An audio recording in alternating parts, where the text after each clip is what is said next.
Well, good morning, magandang umaga, and welcome to today's episode of My PI Dream. We're just going to do a quick in the beginning of the week update. I know we did a weekend update for all of the things that happened from the previous week, but we have a typhoon going through, Typhoon Nika, that's going through, and it's actually made landfall already. And I'll kind of give you an update of where we are on that, as well as we're going to talk a little bit about what's going on here in the refresh here at Villa Feliz. Well, let's go ahead and get today's episode started. Now, without first delay, let's get today's video underway.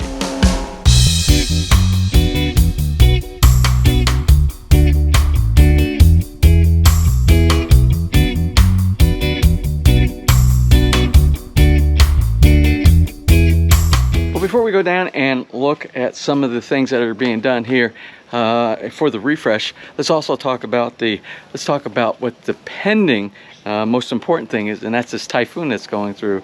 We kind of have like a back-to-back typhoon. We had a typhoon last week, Nika, which is going through right now, and it's predominantly going to be doing most of its impact to the northern part of the island of Luzon. We're kind of like in the middle towards the southwest a little bit, I guess you would say, part here in Batangas. But most of the area that's going to be affected is going to be the same area that was affected for the previous typhoons that we've been having going through the area. But this one, I just want you to see, this one is just making landfall. It's up in the northeastern side of Luzon right now, just north of Manila, from Manila to the very top of the Philippines, the island of Luzon.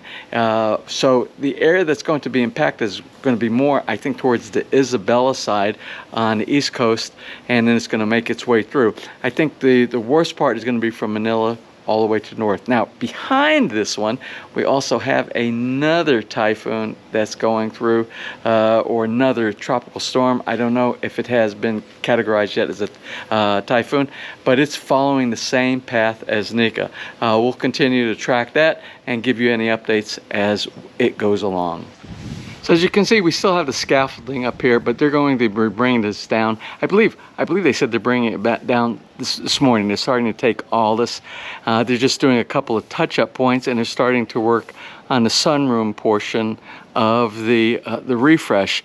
Now, they're doing some touch-up here, and you see this area hasn't been really touched too much because during doing a little bit of excavation over here, we ended up finding out that the area, well, let me show you from the other side where you could look at the inside of the wall.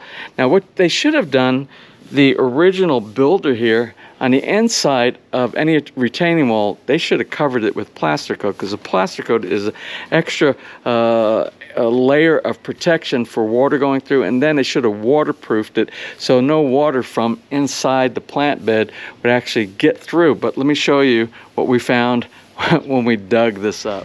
As you can see, this is kind of alarming.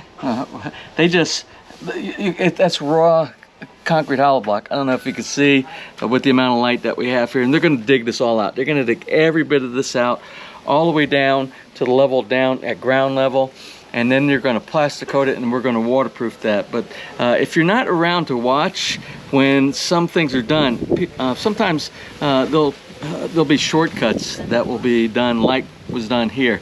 So we're going to do that as a precautionary measure. It'll also make this retaining wall stronger and prevent any water from going out and staining the outside once we do a refresh, repaint on the outside of this retaining wall. Also, something else that we're going to do here is we're going to relocate this water bib over here. It was installed in probably one of the worst locations that we could probably ask for to be able to provide water here on the side. So we're going to pull this water bib out. We're going to install a 90-degree elbow PPR, and then we're going to go down inside the backside of the planter base, and then we're going to end up coming back out over here, which we'll put the water bib right around this area. So while we're down here, we can just come here and turn on the water on and off without trying to navigate up into that area, which was very difficult before. So that's a correctionary measure from the original build. Now, this should be a pretty easy task. We're going to use this 90-degree elbow to screw into the fixture that's inside the wall, the PPR connection inside the wall. We're going to run a 1/2 inch PPR pipe down to this 90-degree elbow, and it will be something like in this angle right here. then it will connect with another piece of 1/2 inch PBR pipe to this connection right here, and we'll put a new water bib. Basically, this will end up coming out right over here, embedded in the wall, and we'll put the water bib right here. Good one, good one. Welcome to my guys. Welcome to my McDo.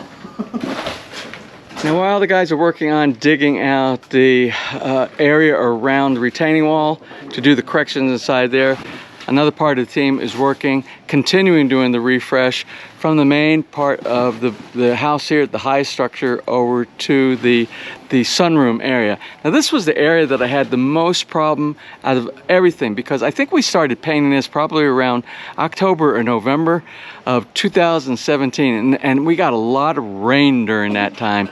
And what you can see, what they did is when they put the original the skim coat over here, they did a lot of the skim coat while everything was still wet. We were getting a lot of rain. We didn't have an awning up here, and if you put skim coat and in a wet environment, and then you try to put paint right over the top, it will bubble up, crack, and peel off, like you see what happened here.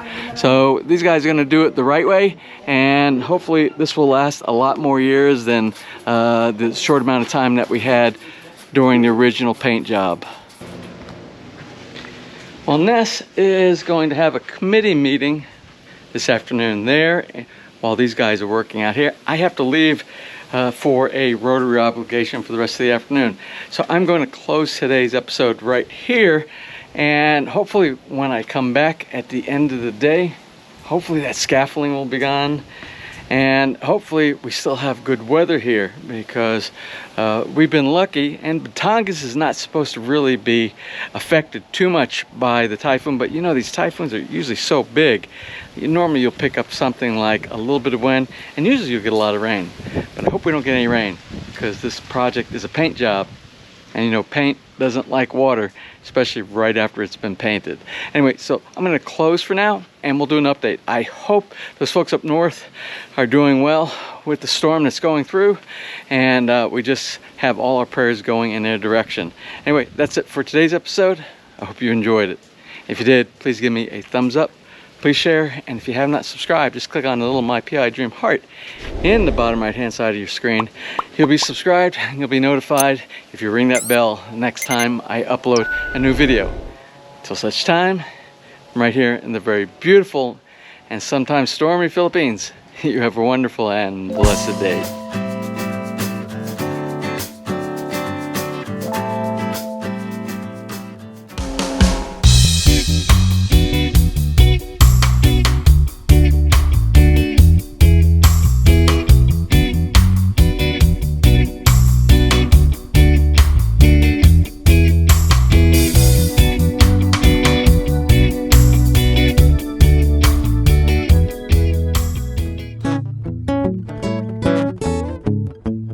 If you enjoyed today's episode and you would like to see more just like these, just click on one of the helpful links over to your right, and you might be able to pick up on some good information on DIY projects, how to, or if you are interested in moving to the Philippines and building, you'll find answers there as well.